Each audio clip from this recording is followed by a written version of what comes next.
Hi friends, welcome back. I'm Kathy Brasby, and we will continue our study of the Book of Ruth.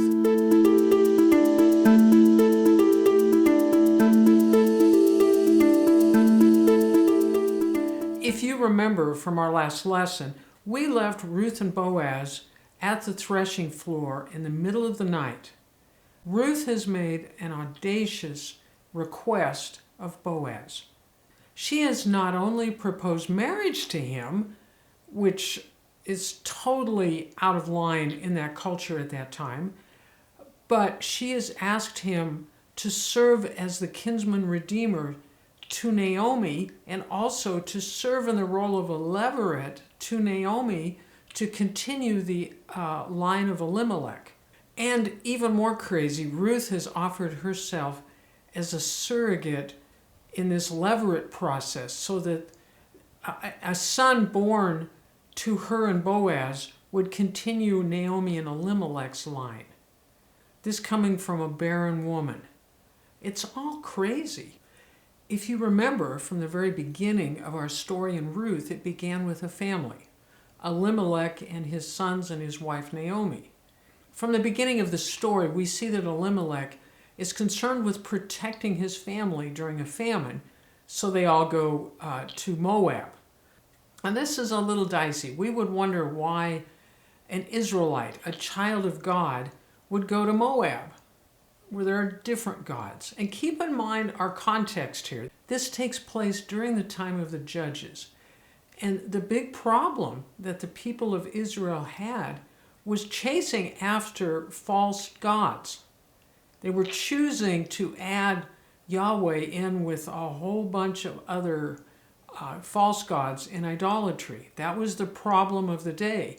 And we see it kind of beginning with this story. It looks like Elimelech has chosen to go to Moab as he accepted a different god while he's there.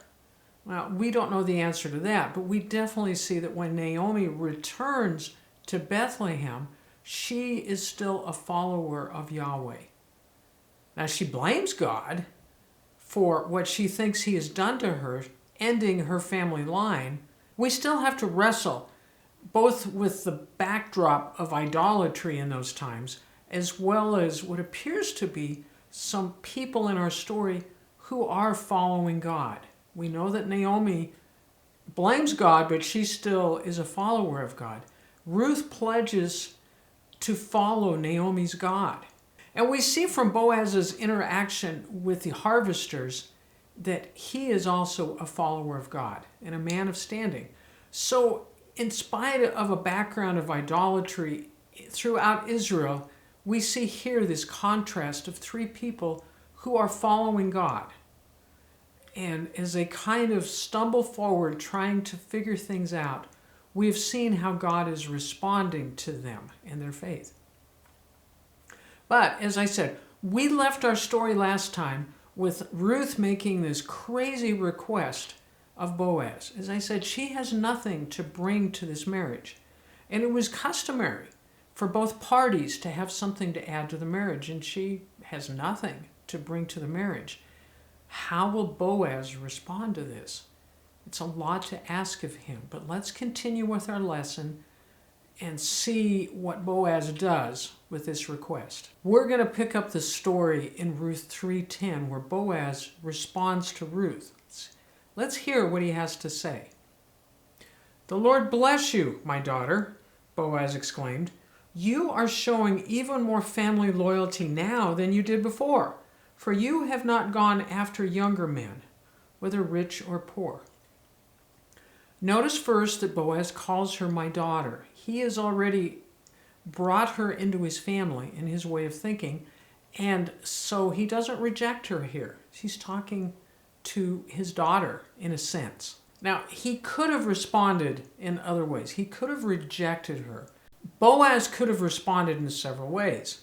He could have seen this request by Ruth as a form of immorality, and he could have sent her away. He could have rejected her to protect his own reputation as well. And there was always the danger in those days that, as I mentioned last time, in the cover of darkness that he might take advantage of her. So this scene is very tense. But again, we see Boaz's devotion to God. He recognizes that Ruth is speaking out of love for Naomi, out of love for Elimelech's line, her own dead husband. And she comes to him in a kind of hesed, as we've talked about before, that commitment and kindness and mercy and love. So he sees God's hand at work, and he responds to this crazy request of hers by blessing her. May the Lord bless you, my daughter, he says. When he commends Ruth for showing more family loyalty than she has shown before, he is referring back to the time when she chose to come to Bethlehem with Naomi. And her family loyalty at that time was astounding, and what she has done now is even greater. She's basically willing to sacrifice herself and a marriage to a younger man for the sake of Naomi and for the sake of this family line. And Boaz recognizes this. He commends her for it. When Ruth makes this offer, when Ruth asks Boaz to consider this offer, she is cementing her place in Bethlehem and in Israelite culture. Even on the road to Bethlehem, when she made this commitment to Naomi, she could have still backed out. Now, it wouldn't have been a line of integrity, but it was still possible to back out. But there's really no back door for this. If Boaz marries her, she is married to Bethlehem. She is married to Israel. She is married to the culture there. There's no way to get out of this. So Ruth is not obligated here, but she sees a bigger picture. She sees how this could rescue Elimelech's line, her dead husband's line, the line of Naomi. And she sees how Naomi can be cared for. So there is a lot of sacrifice in what she's offering. She's also asking Boaz to make sacrifice as well. This isn't a surprise to Boaz. If you remember back in chapter 2 what Boaz said to her out in the fields, he said, I know about everything you have done for your mother-in-law since the death of your husband. I have heard how you left your father and your mother in your own land to live here among complete strangers. He is already aware of her choice to help Naomi, to, in a sense, to be the rescuer for Naomi. He could easily refuse this and still be a man of standing and of high character in his community. But let's go on with our story in verse 11. Now, don't worry about a thing, my daughter. I will do what is necessary, for everyone in town knows you are a virtuous woman. Again, he calls her my daughter. This reminder that he has already gathered her into his family. Don't worry about a thing. Everybody in the community knows what you have done. You are already a woman of worth, a woman of virtue. So Boaz will help. He doesn't fall back on tradition or community expectations. He will just help. I mean, we see that his mind is open to God's hand. So what that a woman has asked him to marry her? He sees that bigger picture along with her. And it's almost like he says, yeah, why not? I can see how God is at work here, and I'm going to be a part of this. If you remember what Naomi said to Ruth, Naomi knew enough about Boaz to know he would get this settled. If he agreed to settle it, he would settle it as soon as he possibly could. And this is what he agrees to do. And this is a legal transaction that we will find out in the next lesson that this is a legal transaction. And so he will need to come before the village. They are witnesses to what legal action he is going to be proposing. But he is pretty confident that the village has seen Ruth's work on Naomi's behalf, and he's confident the village will not condemn him or her in what he's going to propose.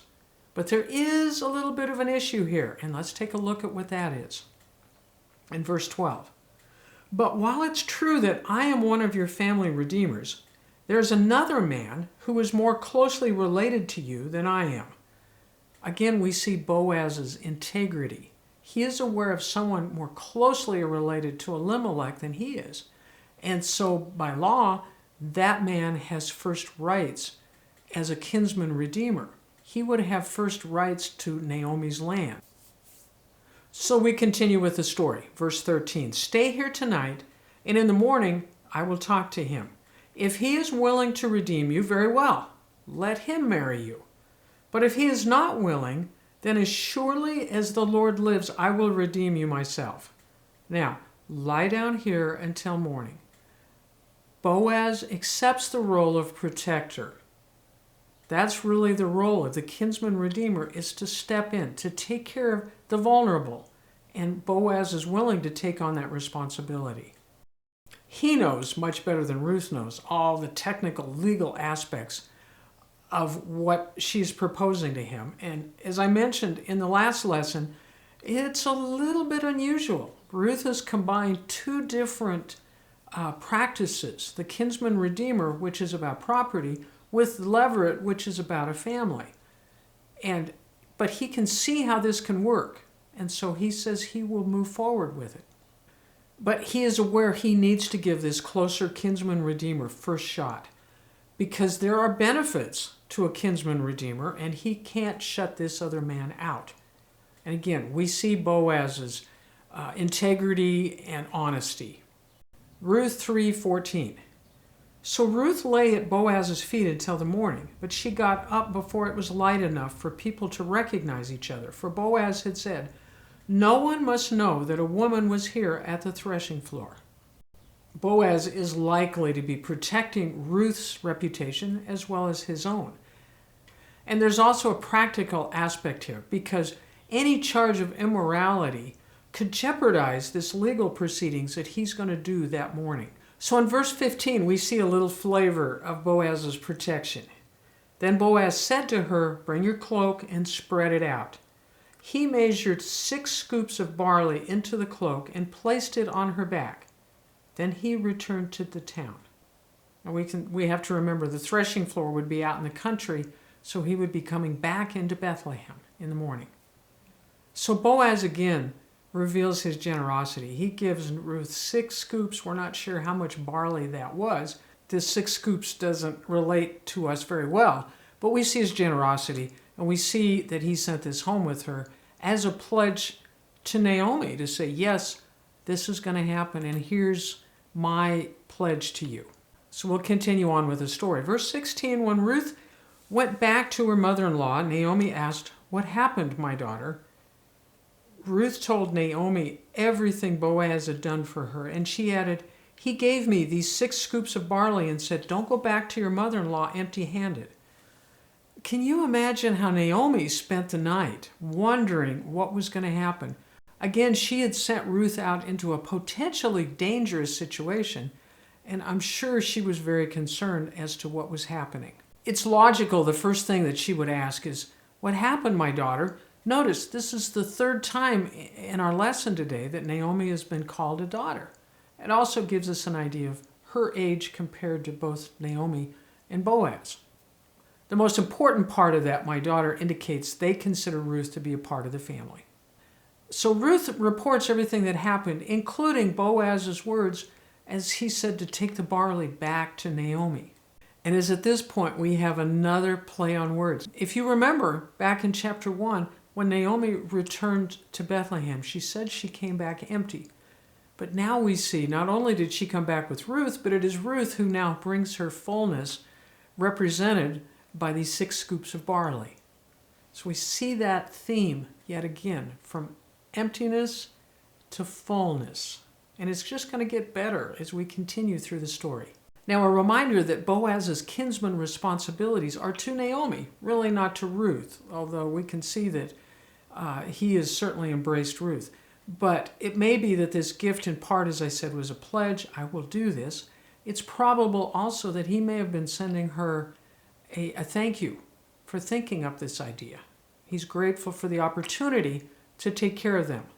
And certainly the gift is a sign of good faith. Whether Boaz marries Ruth, which is the current plan, or whether this other kinsman redeemer decides he will marry Ruth. In either case, Naomi and Ruth will be cared for, and Boaz is going to make sure of that. So he is taking on family responsibilities here. And we appreciate his kindness and his compassion in a situation where he doesn't need to do any of that.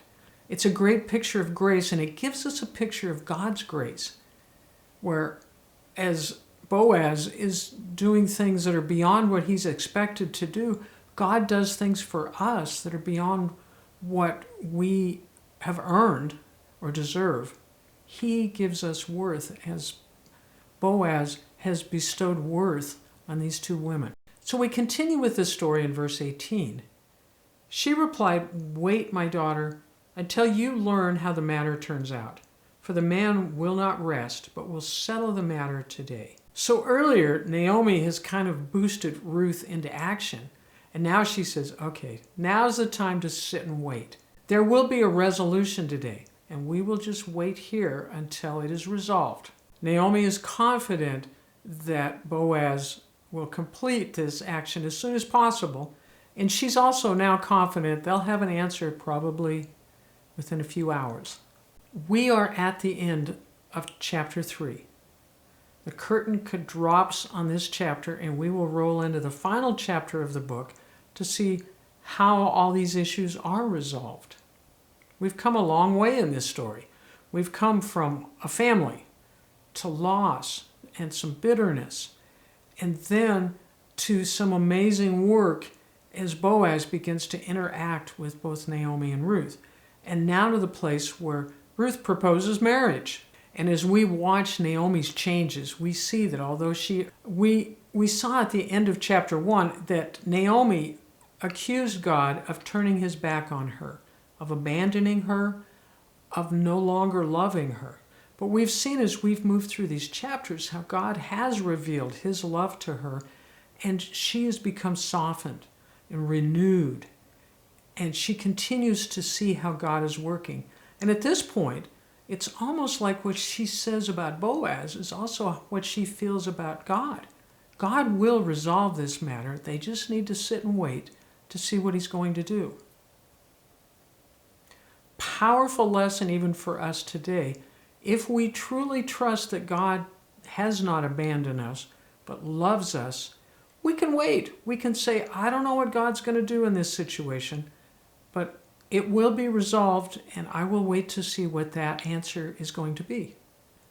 And so as we have come through a dark time into a light through this story, we've seen Ruth has been a light to Naomi, Boaz has been a light to Ruth and to Naomi, and now the two, Ruth and Boaz, have come together with an agreement, and they are bringing even more light to Naomi. And we will see that really expressed in the next chapter. In our next lesson, we will see how this matter is going to be resolved. There's still mystery, a little bit of a cliffhanger, but I hope you'll join me next time. Until then, have a wonderful week. God bless you.